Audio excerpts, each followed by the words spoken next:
Hey everybody, Janice Trusky here. I'm just going to show you guys some basic ways to make different browns for landscape paintings. It may go into greens a little bit, and just some basics about painting in general. Alright, so here we go.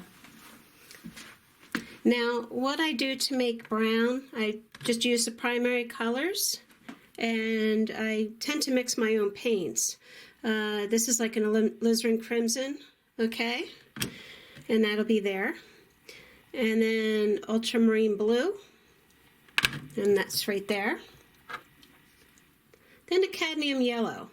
And a cadmium yellow tends to have an orange look to it, and that's just what it is. Okay, I am going to play around with some other colors. I kind of mixed my own yellow. It's just more of a basic, what people think of when they think of yellow. It's just a lighter version. And I'm also going to play around with a dioxazine purple. That's Dioxazine. Okay, but basically when you make browns, you want to make purple first and then add yellow to the purple. Some people will just add orange to blue and they can make browns that way. But I tend to go the opposite direction and make my purple first and then add yellow to it. So what we're going to do is get a little ultramarine blue there, and I'm going to use small amounts to begin with. And there is white here, but we're not going to touch that right away. I'll talk about that later. And it's more blue and less red to make your purple. Now when you're mixing on a wooden palette, it may end up looking black. On the glass, I like the glass because when I spread it out, I can kind of see what I have, and it's already making purple. Now, see this palette knife? See how it bounces and it bends like that? That's a really good mixing palette knife. All right, and there's other palette knives which serve great purposes, such as something like this. But see how it's not very pliable? It doesn't bend very well. It's more for palette painting because you got the nice edge there and you can do nice drags and mark make with it. With any palette knife, you can also paint with it, like I just said, and you can also do like nice little pinpoint lines on your canvases. Now, see how this spreads out, and if you look right here, you can see it's a nice purple right now. Now for those that are mixing on a wooden palette where it looks dark and you really don't know if it spreads out to a nice purple or not, what you can do is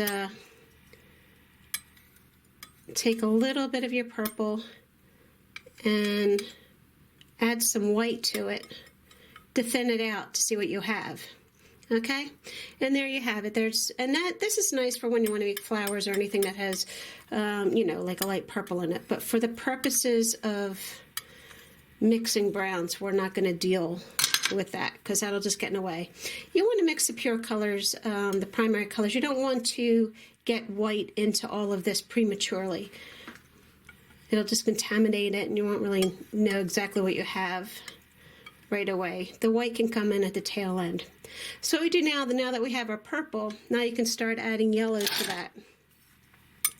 I don't know why I always do that. I always do that bend. So I'm going to use the cadmium yellow. I'm going to start adding it. Now I'm not going to add this to that pile, all right? Because if I add too much or too little, then I can end up with like a mound of something that I can't use. So I always kind of get my main mix and I pull a little bit of that out. And then I start adding from here to there. And here you can see it's already making a nice brown. The more purple you add to it, the darker the brown will be. The more yellow you add, the lighter it'll be.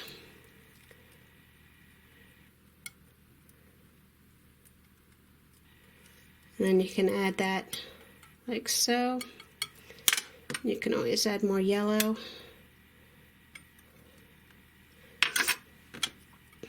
And lighten it even more. And you can see how it carries down from dark to light. And all these colors you'll see in nature if you start walking through the woods. or fields or anything like that. And if you go even lighter, you can add, it'll turn into like almost like a wheat color. And you can even add more, then you can add white to it and really lighten it up. We'll add more yellow.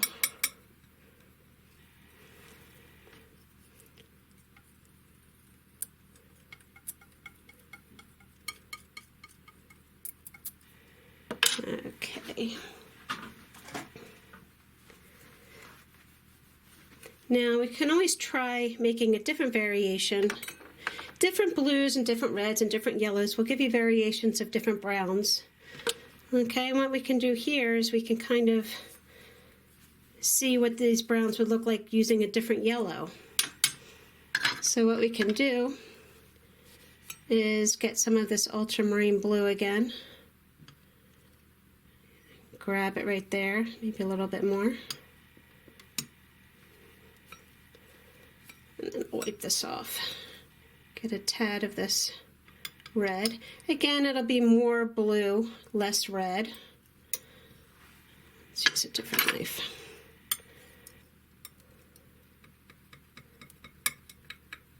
And I can always add that pile to my new mixture. It's still the same purple, same colors.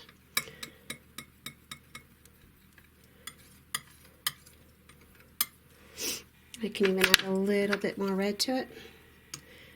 And a little bit as you go. Again, you don't want to end up with a huge mound of something you can't use.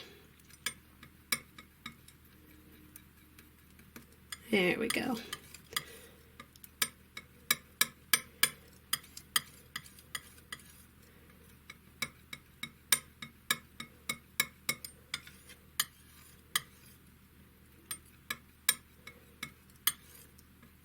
And it takes a little time.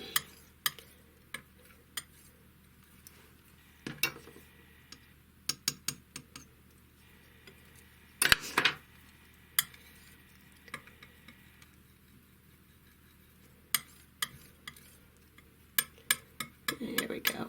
That's looking, yeah, see, this color's now matching that more.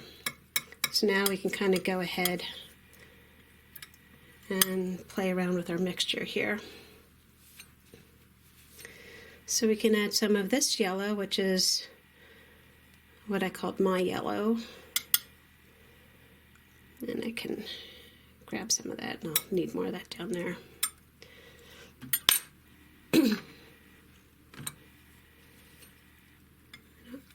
Grab this.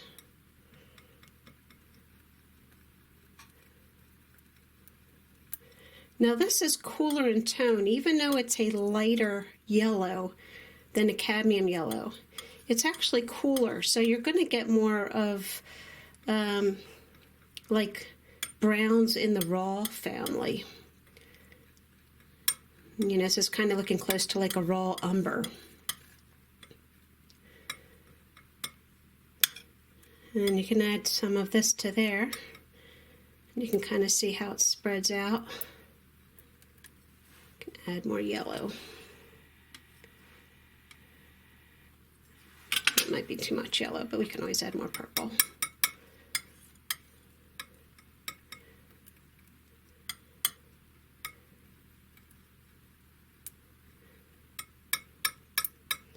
And because I added so much extra yellow, it's ending up turning into a nice moss green, which is great for when you're wanting to get into the green family, but you don't want a bright green. This is a good way to make it green. And you know, you can always add more purple or even more red to it if you wanted to bring it more into the brown family.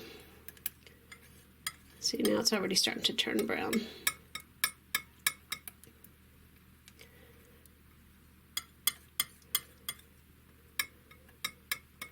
And you can, you know, when you mix your own purple, you're not stuck with that main purple you mix, so you can always add, you know, so they're red back into it if you want.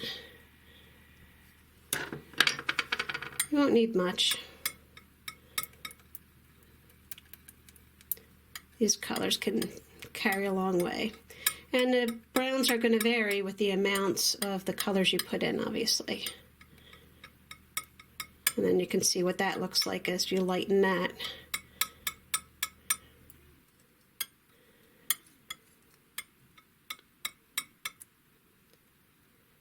Now if you already have a pre-made purple, get a different palette knife here. And this is the dioxazine. A cobalt purple is nice to make browns with also. But I don't have that, so we're just going to use this. Alright, so we already have a purple made, so we don't have to worry about the blue or the red. And you're just adding yellow at this point. Okay. Close that one.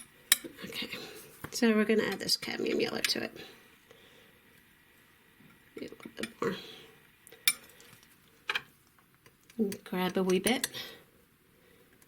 And here we go. And you'll see with this that this is a much warmer brown. And if you can't see on the video too well, you can, when you start mixing this, you'll see for yourself. And that's the best way to really understand color. And this is more in the sienna family.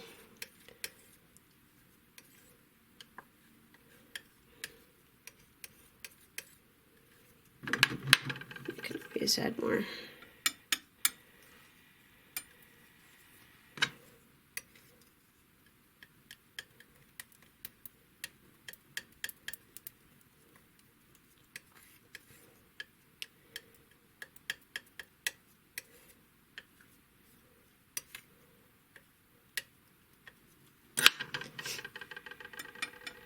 More cadmium, just a tad.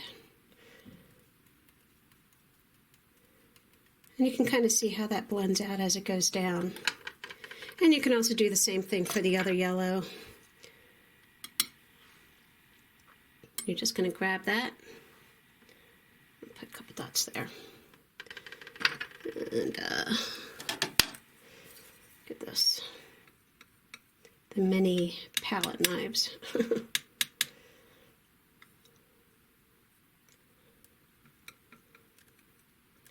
And again, even though this is a lighter yellow, it's going to be cooler in tone than the cadmium yellow.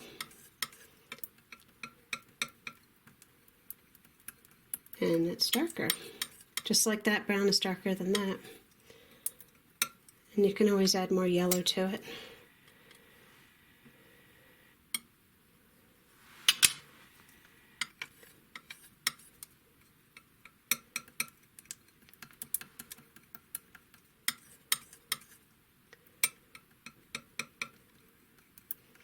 And that's a nice dark brown. You got almost like a chocolate brown. And again, I urge you guys to kind of experiment and do this sort of playing around with pigments on your own. You never really fully understand it until you start mixing for yourselves.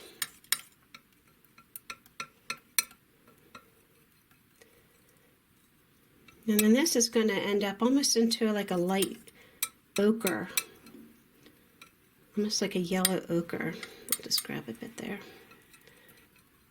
See that?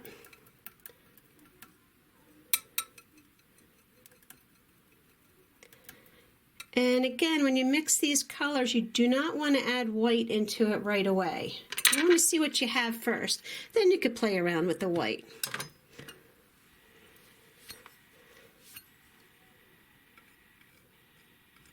So we'll just do a... And this glass top, I basically just got this from IKEA. It's a tabletop, and I like it because it already has a nice beveled edge to it. I don't know if you can see it in your picture plane. I don't think you can. Well, right around here. Nice beveled edge to it, so you don't have to worry about cutting yourself. I just put bumpers on the corners. And I put white underneath because I have a clear idea of what the colors look like. Now, if you're putting ground on your painting, let's say you put a yellow ochre ground on your painting, you could paint some yellow ochre on a canvas paper and slide that underneath the glass. And that way when you mix your colors, you're going to know what those colors are going to look like on your canvas because it's already on top of that color for the most part. And I'm just showing you how these break down when you add white to it.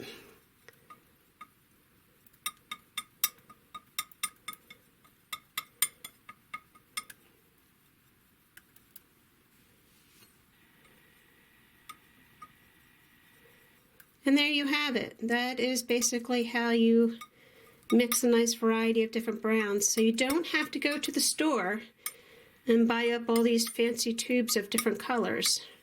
You'll be amazed at what you can do with just the primaries that you already have in your stock. Okay? All right. There we go. Take care.